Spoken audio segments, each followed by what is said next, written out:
ఊహించిన విజయం, ఊహకందని ఇరకాటం. ఇప్పుడు ప్రధాని మోడీ పరిస్థితి ఇది. ఇప్పటిదాకా ప్రభుత్వం నడపటం ఒక ఎత్తు, ఇకపై నడపటం ఇంకో ఎత్తు. నిన్నటి వరకు సింగిల్గా మెజార్టీ ఉండటంతో ఏం చేసినా చెల్లింది. ఇప్పుడు చెల్లుతుందా? కన్ను లొట్టపోవటం తప్పి కళ్ళద్దాలు వచ్చినట్లయింది. ఇప్పుడు ఆ కళ్ళద్దాలు ఉంటే తప్ప ముందుకు వెళ్ళలేని పరిస్థితి. ఇక రాబోయే 5 ఏళ్లు ప్రభుత్వం నడపటం అంటే ముళ్ళ సింహాసనంపై కూర్చొని పాలన సాగించటమే. ఇకపై మోడీ సవాళ్లతో సంసారం చేయాల్సిందే.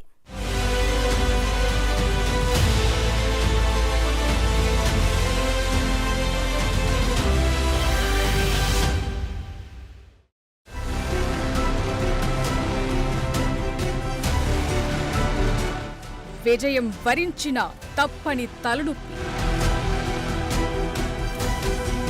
గద్దెపైన కూర్చున్న గద్దించలేని పరిస్థితి. అధికారం తనదైన పగ్గం మరొకరి దగ్గర. ముళ్ళ సింహాసనంపై మోదీ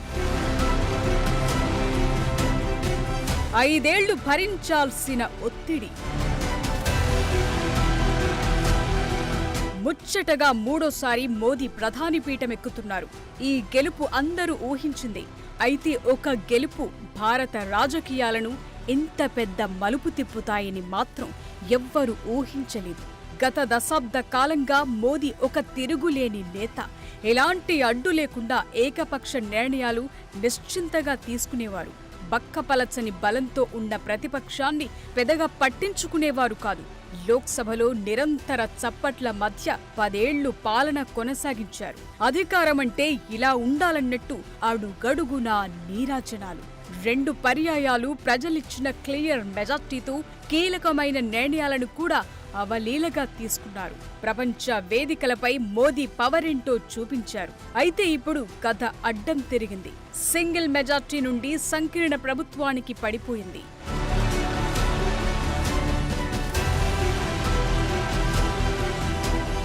స్థిరమైన ప్రభుత్వం కోసం ప్రజలు ఓట్లేయాలని, అప్పుడే నిర్ణయాలు నిస్సంకోచంగా తీసుకోవచ్చంటూ ఎన్నికల ప్రచార సభల్లో మోదీ మోతమోగించారు. అయితే స్థిరమైన ప్రభుత్వం అనే మాటను అన్నిసార్లు ఎందుకు పఠించారా అనేది చాలా మందికి ఇప్పుడు అర్థమై ఉంటుంది. ఎన్నికలకు ముందే మోదీ దీన్ని ఊహించి ఉండాలి. అందుకే ఎన్డీఏ కూటమి విషయంలో తెగ తాపత్రయపడ్డారు. ఎన్ని మెట్లు దిగైనా సరే కూటమిని స్ట్రాంగ్గా మార్చుకోవాలనే ప్రయత్నాలు మొదటి నుండి చేశారు.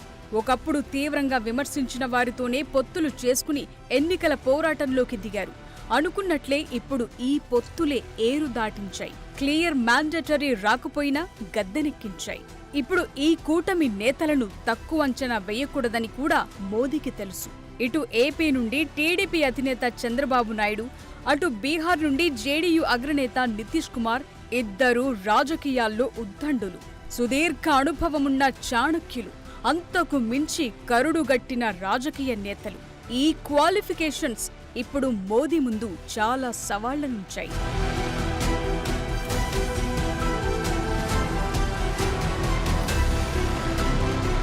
ఎన్నికల తుది ఫలితాల తరువాత ప్రతిపక్ష నాయకులు రాహుల్ గాంధీ నుండి మమతా బెనర్జీ వరకు చేసిన వ్యాఖ్యలు మోదీ అసలు పరిస్థితికి అద్దం పడుతున్నాయి. బీజేపీ సొంత మెజార్టీ సాధించలేకపోవటాన్ని ప్రధాని నరేంద్ర మోదీ ఓటమిగా అభివర్ణించారు. ఆంధ్రప్రదేశ్లో తెలుగుదేశం పార్టీ మినహాయించి దేశవ్యాప్తంగా నిర్వహించిన ఎన్డీఏ ప్రచారమంతా మోదీ కేంద్రంగానే నడిచింది. ఇది మాత్రమే కాదు, దాదాపు దశాబ్ద కాలంగా మోదీ ఏ అడుగు వేసినా, ఎలాంటి ప్రచారం చేసినా అది తన వ్యక్తిగత పరపతిని పెంపొందించుకోవటానికే ఉపయోగపడిందనేది ఇప్పుడు విమర్శకులు చెప్తున్న మాట. అయితే ప్రధానిగా నరేంద్ర మోదీ తెచ్చుకున్న ఘనత గతంలో చాలా మంది నేతలు కలలుగన్నా దక్కలేదన్నదే నిజం. జవహర్లాల్ నెహ్రూ తరువాత 3వ అధికారంలోకొచ్చిన 2వ ప్రధానిగా మోదీ చరిత్ర సృష్టించిన మాట వాస్తవం.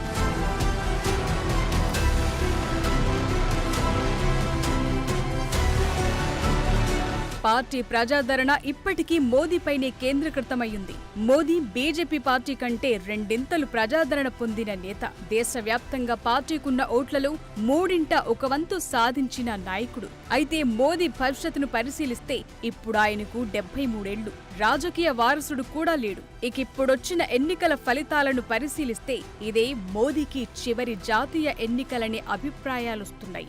మోదీ జనాదరణను ఎదుర్కొని బలం పుంజుకున్న జాతీయ ప్రతిపక్ష పార్టీ భవిష్యత్తులో మరింతగా దూసుకుపోయే ఛాన్స్ కూడా లేకపోలేదు. తాజా ఎన్నికల్లో భారతీయ ఓటర్లు తమ ఓటును కాంగ్రెస్ పార్టీ, ఇతర ప్రాంతీయ పార్టీల వైపు మళ్లించారు.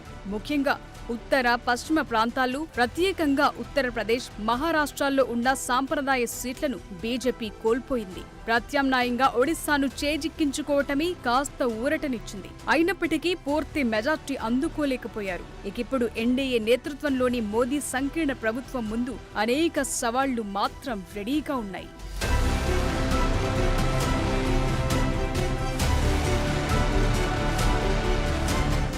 240 సీట్లను దక్కించుకున్న మోదీ ఫ్యాక్టర్ ప్రభుత్వం కోసం ఆంధ్రప్రదేశ్లోని తెలుగుదేశం పార్టీ, బీహార్లోని జేడీయూ పైన ప్రధానంగా ఆధారపడాల్సి ఉంది. అందులో ఏ ఒక్కరిని కోల్పోయినా అది పదవికే మోసం వచ్చే పరిస్థితి. టీడీపీ నుండి 16 సీట్లు, జేడీయూ నుండి 12 సీట్లు, శివసేన నుండి 8, లోక్ జన శక్తి నుండి 7 సీట్లు, ఇతరత్ర పార్టీల నుండి వచ్చిన చిల్లరతో ఇప్పుడు పాలన కొనసాగించాలి.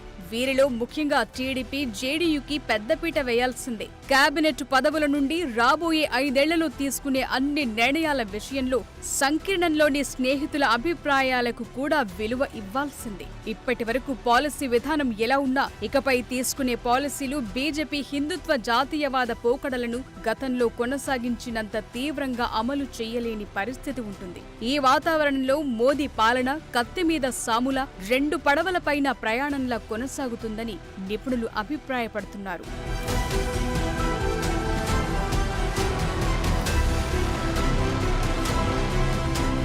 అయితే గత 10 ఏళ్ల పాలనలో మోదీ ప్రజామోదాన్ని బలంగా నిర్మించుకున్నారు. ముఖ్యంగా దేశంలోని మెజార్టీ ఓటర్లను ఆకర్షించారు. ఇక కరోనా మహమ్మారి తరువాత కూడా మోదీ దేశ ఆర్థిక వ్యవస్థను కుంగిపోకుండా కాపాడగలిగారు. అంతర్జాతీయంగా ఆయన పెంచుకున్న పలుకుబడి, దౌత్యపరంగా తీసుకున్న నిర్ణయాలు మోదీ నాయకత్వ పటిమకు తార్కాణాలు. మేక్ ఇన్ ఇండియాతో మోదీ అన్ఆర్గనైజ్డ్ సెక్టార్లో యువతకు చాలా అవకాశాలను అందించారనటంలో సందేహం లేదు. అయితే అది ఎంతవరకు ఫలితాలనిచ్చాయన్నది పక్కన పెడితే భారతదేశానికి పెట్టుబడులను ఆకర్షించడంలో ఇది చాలా ఉపయోగపడింది. చైనాకు చెక్ పెట్టే విధంగా మోదీ ఆర్థిక విధానాలు కొనసాగాయి. టెస్లా వంటి సంస్థలు భారత్లో పెట్టుబడి పెట్టడం మోదీ కృషి వల్లనే అనేది అందరూ ఒప్పుకోవాల్సిందే. అయితే ఇదే తీరులో రాబోయే 5 ఏళ్లు కొనసాగుతుందా అంటే ఏమో అనే సందేహం కలక్క మానదు.